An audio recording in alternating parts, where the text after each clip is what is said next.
Hello there, guys, and welcome to my podcast, Chai Time with Prabhleen. I have an amazing guest today who I'm really excited to talk about your intuition and all the things. So we have our angel lady here, our angel lady, Master Intuitive Paige Stevenson, and I'm so excited to have you, Paige. How are you doing today? I'm so happy to be here. First of all, I want to thank you for inviting me to join you on your chai tea with Prabhleen. I hope you enjoyed your tea. Oh my gosh. I don't know if it's evident that I'm not Indian. And if you ever have had chai tea, oh my gosh, hers is so good. I mean, it needs to be bottled and wrapped and sold in all the stores. The flavor to live for. Okay, awesome. So, Paige, what led you to be an intuitive advisor, intuitive healer, and how it has impacted your life? I'm going to give you a really short version of my life story because when I came into this world, I came in already turned on to the other side. When I was a little one, I was seeing things, and the angels were playing with me. But what I didn't realize that not everybody in my family was seeing the same thing. And so my mom, she said, "Oh dear, you've got imaginary friends." And I was like, as a little one, I was like, okay, imaginary friends. But then what was really happening at our house was we were part of a religious group. I called it a cult, a religious group that did not believe in that kind of stuff. It was a Bible-based Jesus group. Not anything wrong with that. Just in that group, believing in the other side was sacrilegious. Like, you just didn't do that. And so when the preacher man found out, he came over to our house and talked to my mom. And my mom was a very insecure female. And, he came down on her heart and said, blah, blah, blah. And shut that down right now, or you're going to go to hell, is what basically he said. And my mom told me this, and of course I go into fear. And when you go into fear, you shut things down, and you can't see anymore. So how old were you? 6. Okay. So what did you tell your mom? Like, were you having senses? Like, how did you explain it to your mom, what you were feeling? Well, my mom couldn't translate what I was saying to her because she didn't know what the heck is wrong with this child. Has she cracked up? Okay. And they would just always say, "Go play, dear, go play." Right. Because I was telling them things that they didn't understand, talking about what I was seeing, what they were doing. Metatron's, he's throwing geometrical shapes in the sky, and I'm like, look at him, he's juggling. And they're like, "Who's juggling, dear?" Just silly things like that. Mm-hmm. So, like I said, she just said, "Oh, imaginary friends." Okay. And so that's how it was termed. So then I was shut off. Right. And it wasn't until I was in my early teens that it started coming back. Okay. Mm-hmm. When I had a near-death experience, and I wiped out on a motorcycle and flew into a barbed wire fence and got wrecked. Right. And it was a voice that I heard that kept saying, "Get up, get up, get up." Was it a concussion? How bad were you hurt? I was knocked out. Okay. And lacerated around my body with the barbed wire fence.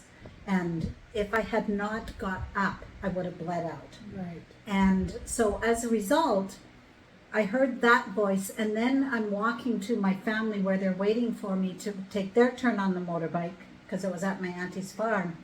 And as I'm walking, I go by a cow, and the cow is just standing there, chewing. Right. And the cow says to me, "Keep walking." And I don't make this connection until after that somebody was talking to me, and then the cow was talking to me. I just know now I'm in their hands, and they're taking me to the hospital. And that's where everything kind of came back. And suddenly the floodgates open and I'm all in again. And I'm like sitting in the hospital, I'm seeing things, hearing things, and but I had in my head my parents saying, get a good job, one that has a good pension, get the picket fence with the station wagon and the dog and the husband and the kids. So I do that. I have that beautiful picture. I'm living the dream. And I've worked my way up. I've gone to post-secondary school. I've got a certificate that I'm in the joint venture world. I'm in Oil Patch City of Canada. And wow, I've got it made. I'm on the 21st floor, my own office, my own corporate card. Woo, I'm loving this. And one day I went to work and I sat down and I was like, I've done it. I'm exactly what I was told to do. And I don't want it anymore. I was like, holy catfish, Batman. I want out of here. Well, I spoke too soon. The universe heard me. And 5 days later, I got the golden handshake. You're out of here. So suddenly. So, I get it, it's the norm, right? All the families want to they put you in this timeline kind of thing, right? Okay, now you go to school, okay, now you graduate, and now you get married, and now you get a job, and have kids and all of that, right? So, it's not just you or me, it's the norm, right? Yeah. It's the society that does it, to us, and then we forget about our wishes and we put ourselves in that boundary. So it's sometimes so hard to get out of that and see ourselves, out of that box.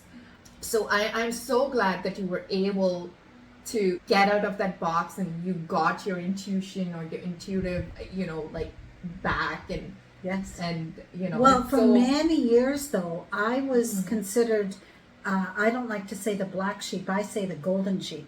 Right. Because I was considered the one that did not conform. People were saying, oh, you got to do it this way. Right. And I'd be like, nope, Yeah. not going to do that. Yeah. And I would do it the way I wanted. And they would say, well, this is what's happening to you. No, this is what's happening to me. And I became my own drummer and my own musician and my own voice, and everything was about me. Some people might say a little self-centered, but I always was in sync with myself. Am I being kind? Am I being gracious? Am I being compassionate? Because so many people can get self-centered and be absolute dicks, and they're not nice people. I didn't want to be one of those. I wanted to be a nice person. And because I was always on the outside, because growing up in this cult, we had to do as we were told and be seen and not heard and all those cliched things. And suddenly I could do what I wanted. And I was like, woo! Yeah, because I feel like we do a lot of things which other asks of us, and in the end, do we feel content? Right? Yeah. Right? Is it filling my bucket? Yeah. Am I doing this and going, oh, I feel so, or is it like, okay, is this over yet? Yeah, that's right. Yeah, and then I think you start to feel frustrated in your timeline, and you start questioning yourself that, what am I even doing here? What is my purpose? And I feel like most people ask that and let that question go. Yeah. They don't put too much thought into it. And that's why I love talking to you, because you got me back to learn how to take charge and to learn to be intuitive and trust my intuition. So that's beautiful. Yeah. So what does intuition mean to you?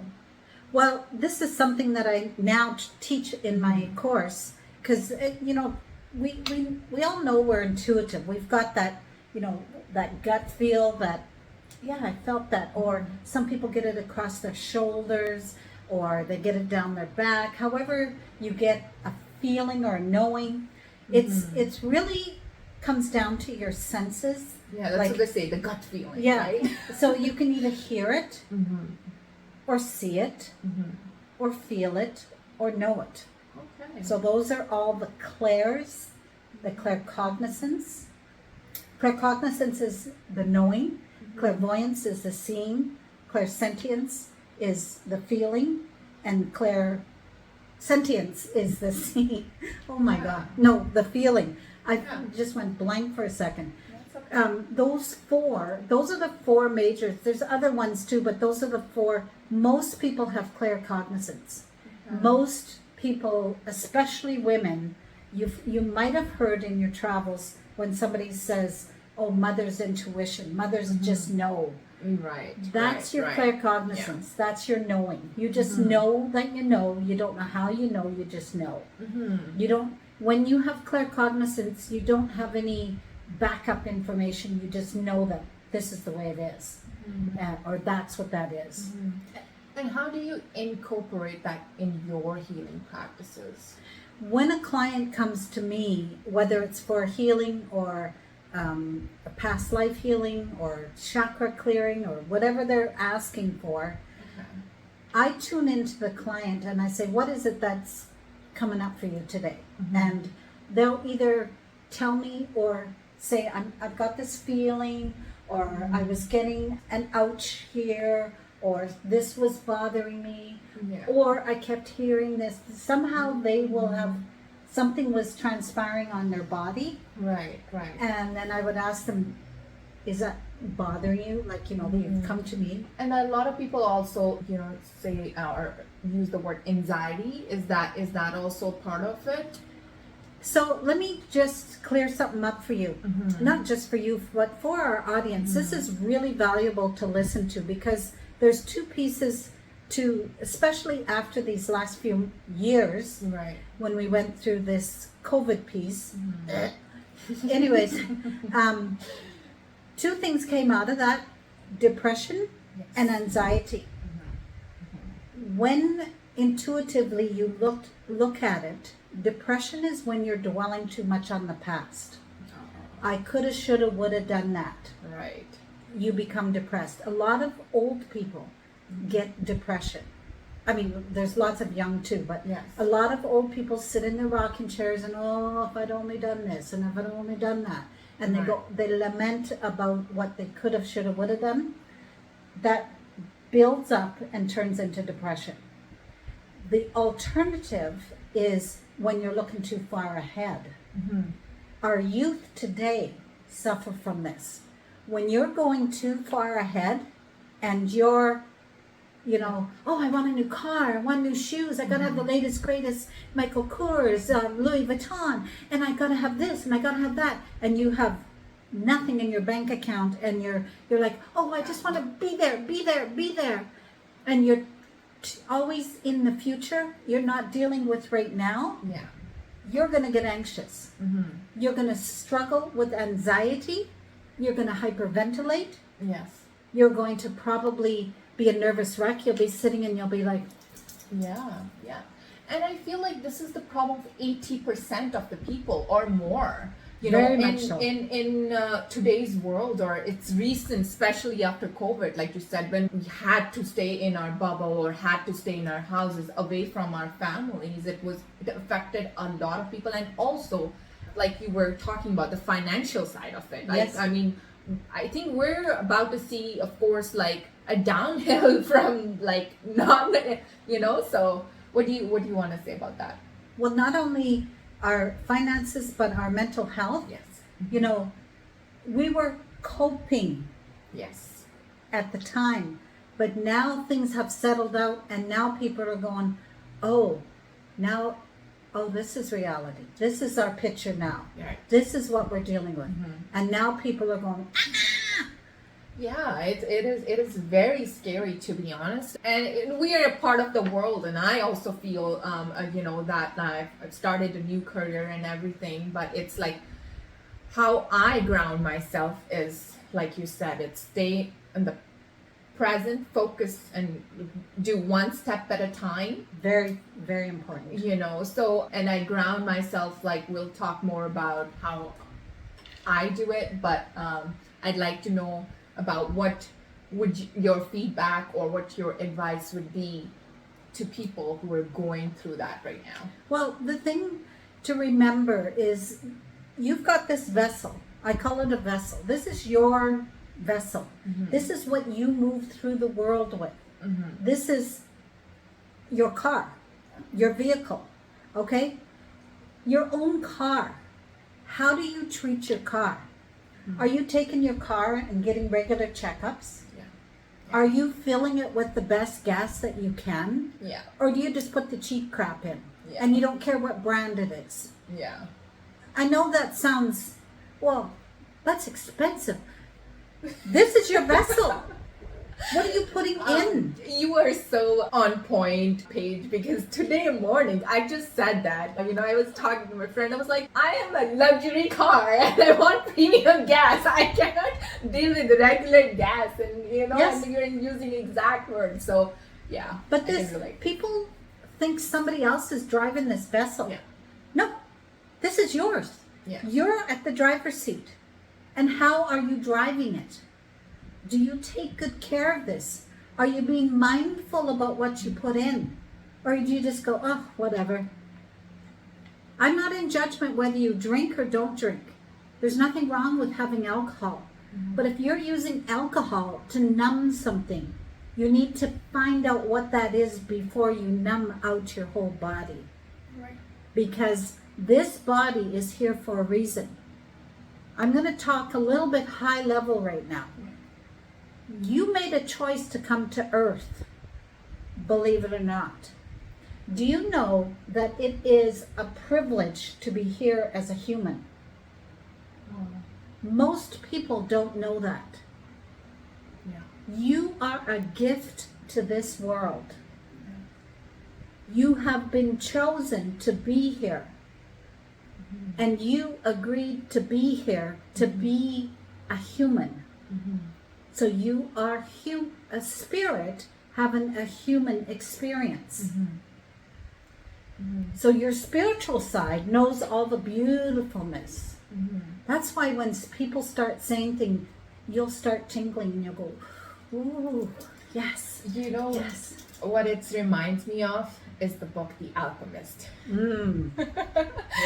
Talking to you right now, and I've been reading that book continuously since like this past week. I heard it on Audible. I'm reading it, and I'm like, you were talking, and in the book it talks about intuition. It talks about our spiritual side, our soul, and God is all one. And Yes. and it's just amazing how we're so connected, and we're talking about that. And yes, alcoholism. So back on our topic, it's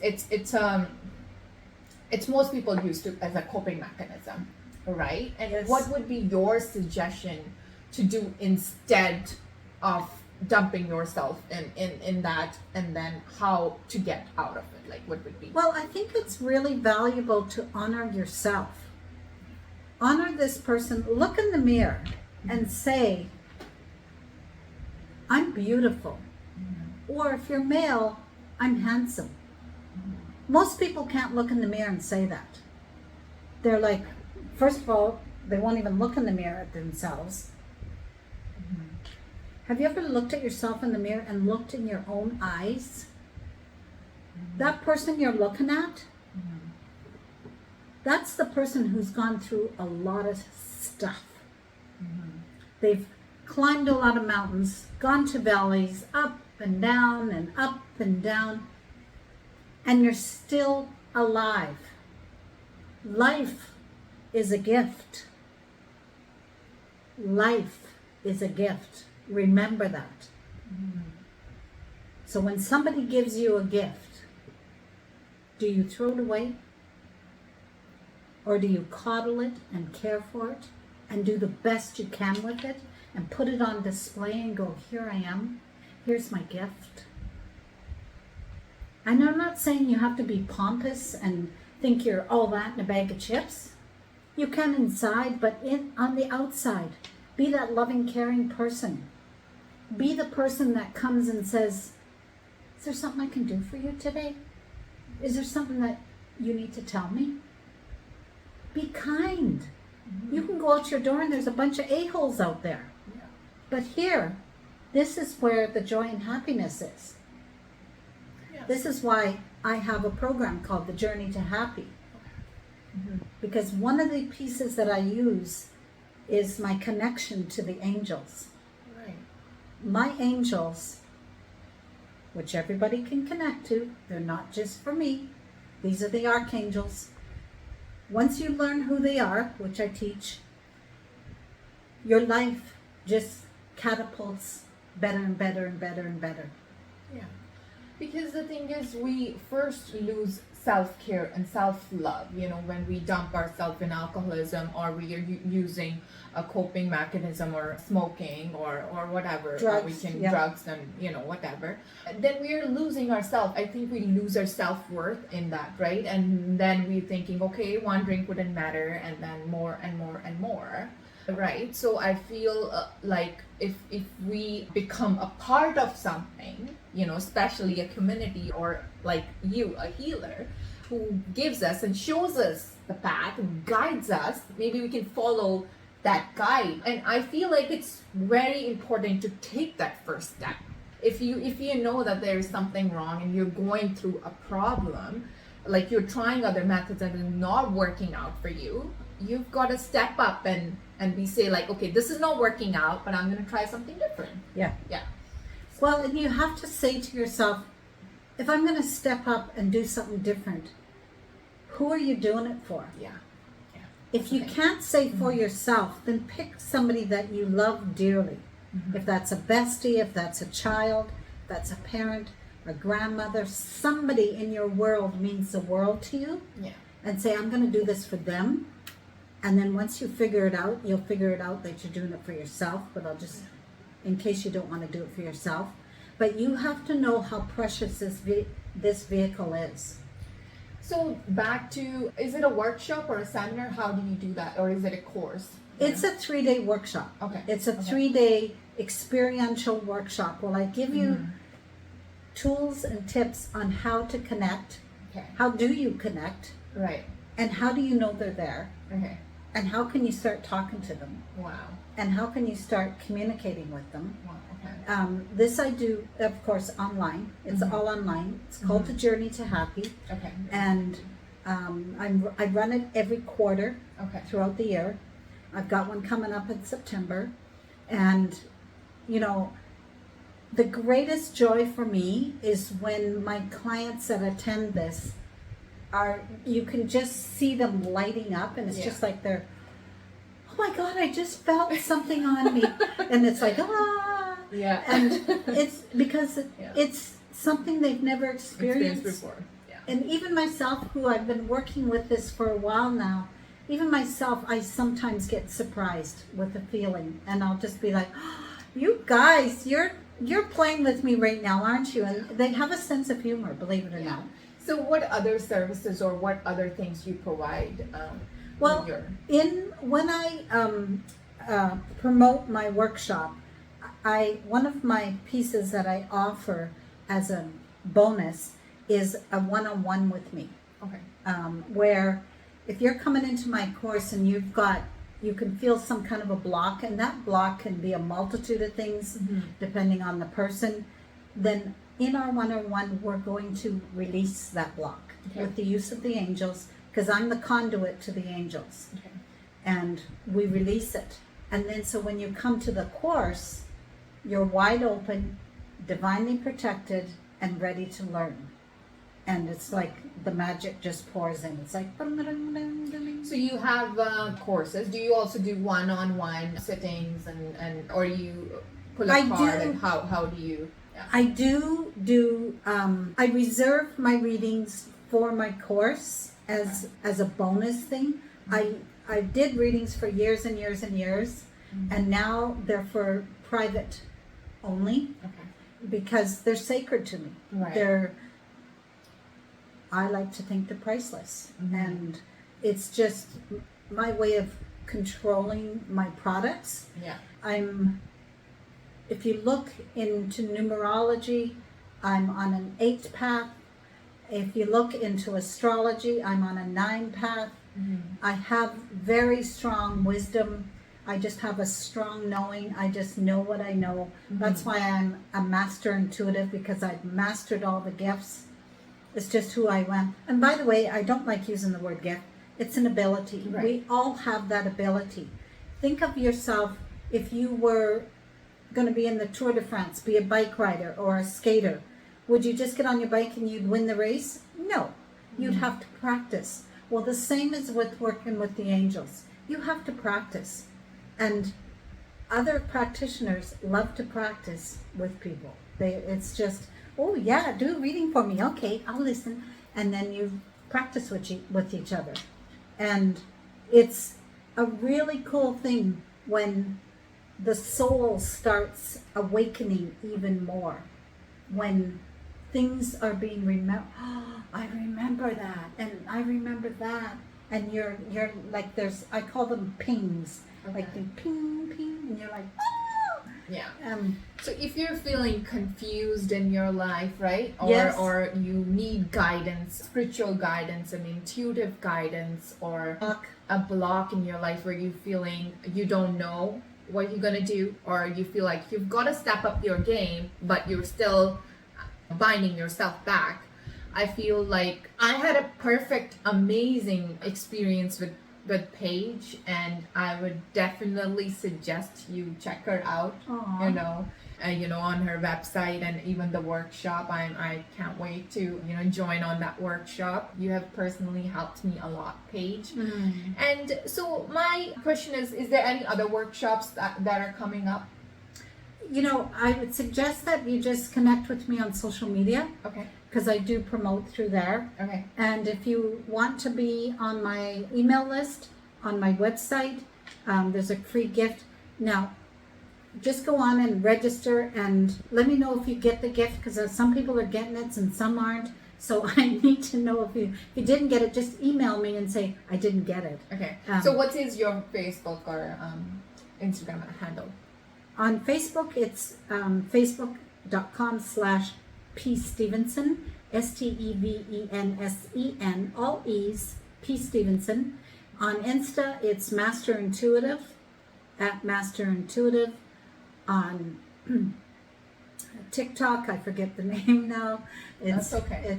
I will add it below in the description, and then you can go and follow her on Instagram and check her website out. And another thing I forgot to ask Paige is that people who don't believe in this, or you think it's all a myth of this, spiritual intuition, and like the cult, you've grown up in that family. What would you like to say to those people? Well, here's the thing. Everybody's on their journey, and this happens to be my journey. And if you're one that does not believe in the angels are only for my Bible people, and that's only for religion, great.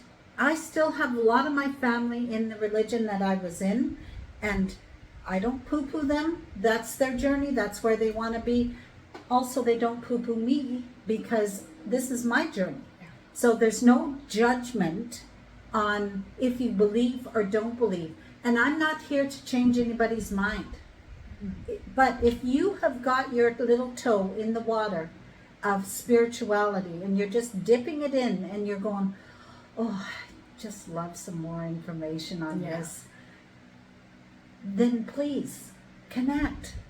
Because if that little piece is getting you all sparked up and you're like, this is what happens, then you need to follow through on that.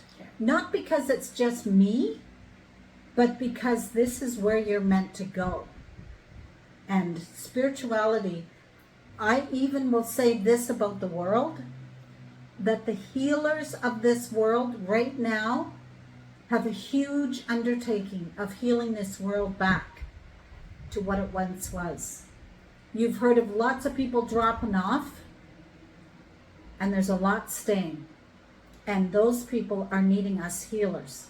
So we have a big mandate here to help everybody that wants the help. And so I take it very seriously of helping getting the mind right and getting the muck removed. That's very important to me. So thank you, Prabhleen.